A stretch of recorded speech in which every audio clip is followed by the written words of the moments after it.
आज हम ऐसी चीज़ के बारे में बात करने जा रहे हैं जो हमारे जीवन के लिए, स्वास्थ्य के लिए सबसे ज़्यादा महत्वपूर्ण है और वो है दाना पानी। कौन सा दाना खाया जाए और कैसा पानी पिया जाए। जीवन का पूरा सार ही इसी के अंदर छुपा हुआ है। हमारे स्वास्थ्य की जो मेन रेखा है, मुख्य रेखा है, वो इसी से जुड़ी हुई है। तो आइए जानिए कि कैसे हम अपने दाना पानी को ठीक कर सकते हैं। और ये बात जो है, ये बात आज की तारीख में जितने भी जाने माने साइंटिस्ट हैं या जाने माने डॉक्टर हैं, सब ने इसी बारे में बात की है कि पानी और जहाँ खाना है, ये दोनों चीज़ें हमारी ख़राब हो चुकी हैं और हमें किसी भी बीमारी से अगर हमें निजात पानी है तो इसी चीज़ को सही करने की सबसे पहले ज़रूरत है। इवन जो आज की डेट में मॉडर्न साइंस है, मॉडर्न साइंस कह लीजिए या मॉडर्न मेडिसिन कह लीजिए, उसके अंदर भी जो डॉक्टर हैं, जो समझदार डॉक्टर हैं, वो भी आजकल इन चीज़ों के बारे में बात करने लग गए हैं। सबसे पहले बात करते हैं कि पानी किस तरह का पीना चाहिए। आपका पानी जो है वो स्ट्रक्चर पानी होना चाहिए। अब स्ट्रक्चर पानी का मतलब क्या है? स्ट्रक्चर पानी का मतलब है पानी साफ होना चाहिए और पानी जो है वो ओरिजिनल स्टेट जो है पानी की वो मेंटेन होनी चाहिए। अब आप उसको कैसे कर सकते हैं? आप उसको बहुत आराम से घर पर भी कर सकते हैं।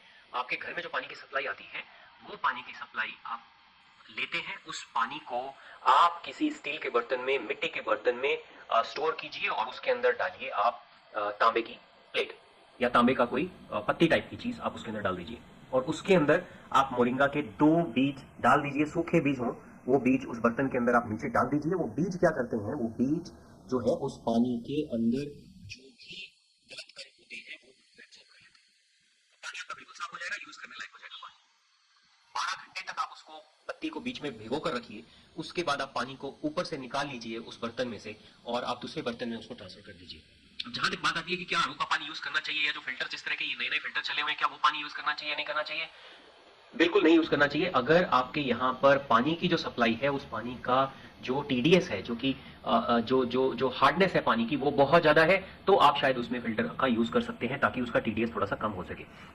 लेकिन 200-300 तक अगर आपका टीडीएस है तो आपको उसके अंदर कोई चिंता करने की जरूरत नहीं है। यहाँ तक बात ये भी है कि अगर टीडीएस बहुत ज्यादा पानी का कम हो जाता है तो वो पानी भी आपके लिए नुकसानदायक है। अब इसके बारे में बहुत लंबे लंबे वीडियोस आपको कहीं भी मिल जाएंगे, आप उसको और देख सकते हैं। लेकिन ये एक मिथ है कि सिर्फ आरओ फिल्टर का पानी ही या यूवी फिल्टर का पानी ही अच्छा है। वो पानी जरूरी नहीं है कि आपके लिए अच्छा हो। वो पानी हो सकता है थोड़ा सा अलग तरीके से साफ हो जाता हो, लेकिन वो आपके लिए, सेहत के लिए वो अच्छा नहीं है पानी।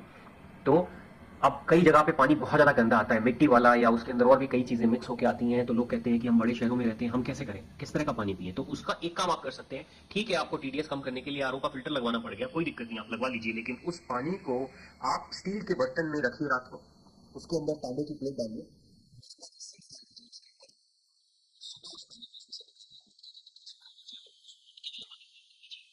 ये जो पानी है, ये जो स्ट्रक्चर्ड पानी है, ये आपकी सेहत के लिए बहुत ज्यादा अच्छा है। आप इस चीज को एक बार आजमा के देखिए। दाने के बारे में, अब अनाज किस तरह का खाना चाहिए। अब आज की तारीख में हम लोग सबसे ज़्यादा किसी भी घर में ले लीजिए, चाहे उत्तर भारत की बात हो, दक्षिण भारत की बात हो, कहीं की भी बात हो, हम लोग या तो गेहूं खा रहे हैं और या खा रहे हैं चावल। अब गेहूं किसी भी तरह का हो या चावल किसी तरह का हो, लेकिन मुद्दा ये है कि हम सबसे ज़्यादा या तो गेहूं खा रहे हैं या चावल खा रहे हैं। और चाहे वो घर में हम कोई चीज़ बना के खाएं या बाजार से चाहे ब्रेड लेके आए या बिस्किट लेके आए या कोई भी चीज़ ऐसी लेके आए, यहाँ तक कि नवजात शिशु जो है उनके लिए भी जो हम सामान बाजार से लेके आते हैं, जो सीरियल्स वगैरह लेके आते हैं, उसके अंदर अगर आप ढंग से चेक करें कि उनके अंदर क्या डला हुआ है, तो आपको उसके अंदर वीट, आटा और यही सब चीज़ें मिलेंगी। तो कहने का मतलब है कि आप अगर यही चीज़ें हम लोग खाएं तो क्या ये सही है या नहीं सही है? ये जितना भी हम लोग अनाज खा रहे हैं, खासकर वीट जो है, गेहूं जो है, वो आज की तारीख में जेनेटिकली मॉडिफाइड आ रहा है। हमारे पूर्वज भी खाया करते थे बहुत ज्यादा चावल या बहुत ज्यादा गेहूं खाया करते थे, लेकिन उसके साथ वो दूसरे अनाज भी खाया करते थे जिनको हम भूल गए और उनको बोलते हैं मिलेट। बाजरा का नाम आपने सुना होगा, जो ज्वार का नाम आपने सुना होगा। पर चक्कर क्या है कि हम लोग उनको भूल चुके हैं बिल्कुल।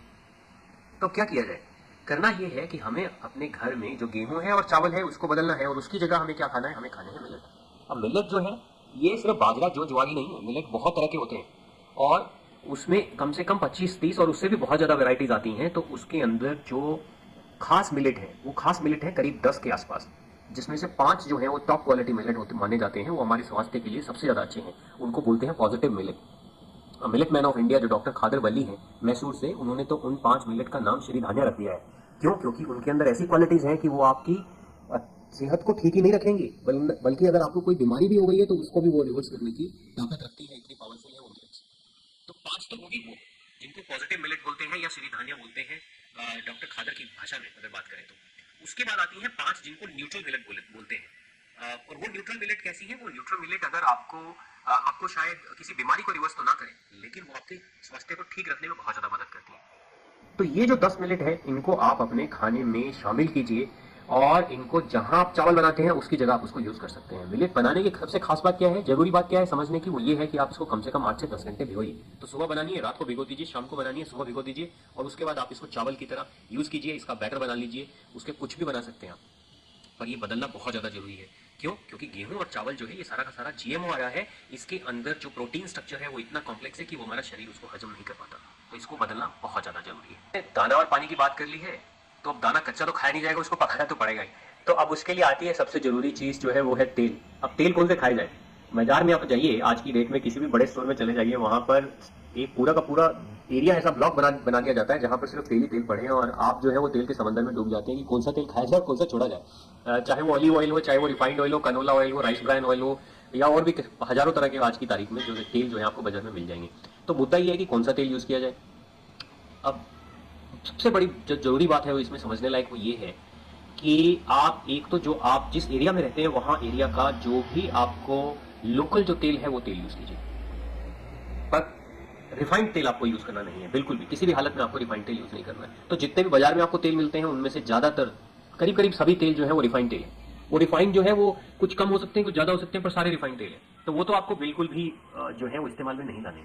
तो आप क्या कीजिए, अगर आप दक्षिण भारत की तरफ से हैं तो आप वहां पे आपको कोकोनट ऑयल मिलता है। कोकोनट तेल से बेहतर कोई चीज नहीं है। अब आप उत्तर भारत में रहते हैं तो सरसों का तेल आपको मिल जाएगा, मूंगफली का तेल मिल जाएगा, आजकल तो खैर नारियल का तेल भी सब जगह मिलने लगी गया है। तो आप इन तीनों तेलों में से कोई भी तेल यूज कर सकते हैं, बदल बदल के तेल को यूज कर सकते हैं। लेकिन सबसे ज्यादा जरूरी बात यह है कि ये तेल रिफाइंड तेल नहीं होने चाहिए।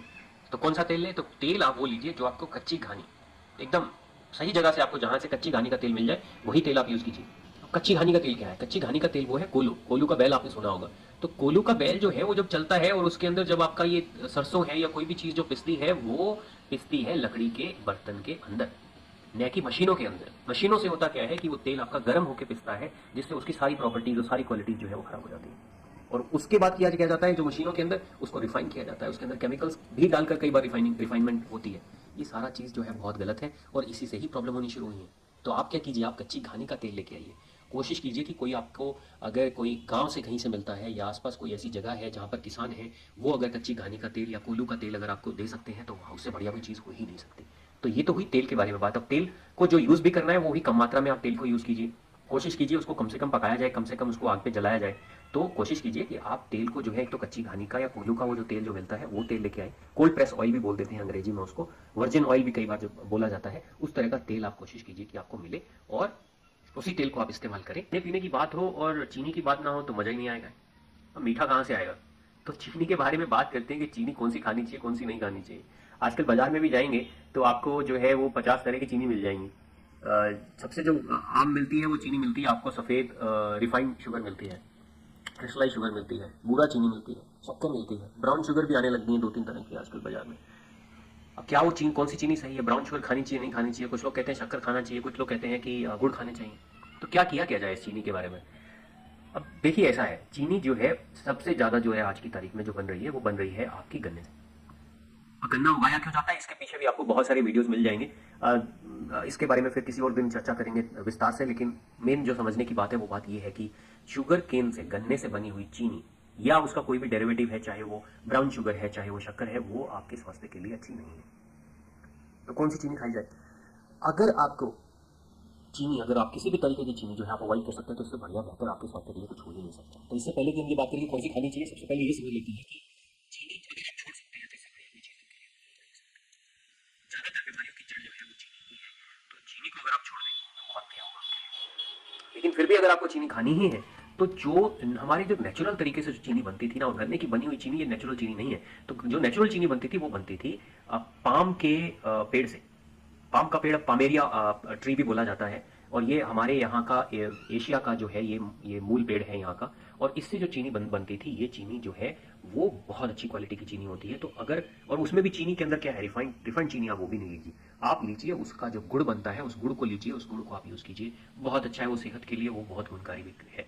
और वो बहुत बहुत उसमें अगर हम बात करें तो वो आपके जो गन्ने का जो गुड़ बनता है उससे भी बहुत ही बेहतर क्वालिटी का वो जो गुड़ है और वो जो चीनी है वो होती है। क्यों? क्योंकि वो एक ऐसे पेड़ से बनता है जो कि उसके नेचुरल जो जूस होता है जो पेड़ का, उससे वो निकाल के उसको बनाया जाता है। और ज़्यादातर जो है वो आज की तारीख में जो गुड़ बन रहा है वो गुड़ भी नेचुरल तरीके से बनाया जाता है, गाँव में बनाया जाता है। तो वो साफ़ सुथरा रहता है, उसके अंदर कोई केमिकल नहीं मिक्स किया जाता, कुछ नहीं मिक्स किया जाता, तो बहुत बढ़िया क्वालिटी का रहता है। कोशिश कीजिए अगर आप उसको आपको कहीं मिल जाता है तो वही वाला गुड़ लीजिए, और उसको आप चाय में भी डाल सकते हैं, उसको आप किसी ड्रिंक में भी डाल सकते हैं। हालांकि चाय के बारे में फिर कभी बात करेंगे विस्तार से कि चाय पीना ठीक है या नहीं, और कौन सा ड्रिंक और कौन सी चाय पी जाए और कौन सी चाय नहीं पी जाए। तो हमने तीन चीज़ों के बारे में आज मुख्य रूप से बात की। एक तो जो है पानी की, कि पानी किस तरह का पीना चाहिए, किस तरह का नहीं पीना चाहिए। दूसरा हमने बात की अनाज के बारे में, कि कौन सा जो हमारा मेन अनाज है उसको हम कैसे रिप्लेस करें और किस अनाज से रिप्लेस करें। और तीसरी जो हमने बात की कि तेल के बारे में, कि तेल का क्या किया जाए। और चौथा जो हमने अभी बात की वो है चीनी के बारे में। तो ये चार चीज़ें अगर हम अपने खाने पीने के अंदर सुधार लें और अपना दाना पानी ठीक कर लें, तो मुझे पूरी उम्मीद है कि हमारा स्वास्थ्य जो है वो एक सही रास्ते की तरफ वो निकल पड़ेगा, और हमारा जो शरीर है उस चीज़ को अप्रिशिएट भी बहुत ज़्यादा करेगा। और ये चार चीज़ें अगर हम सुधार लें तो मुझे ये भी पूरी उम्मीद है कि हमारे बहुत सारी जो बीमारियां हैं वो भी कटनी शुरू हो जाएंगी, वो भी ठीक होनी शुरू हो जाएंगी, और स्वास्थ्य जो है वो आपका वो सही रास्ते की तरफ अग्रसर हो जाएगा। धन्यवाद।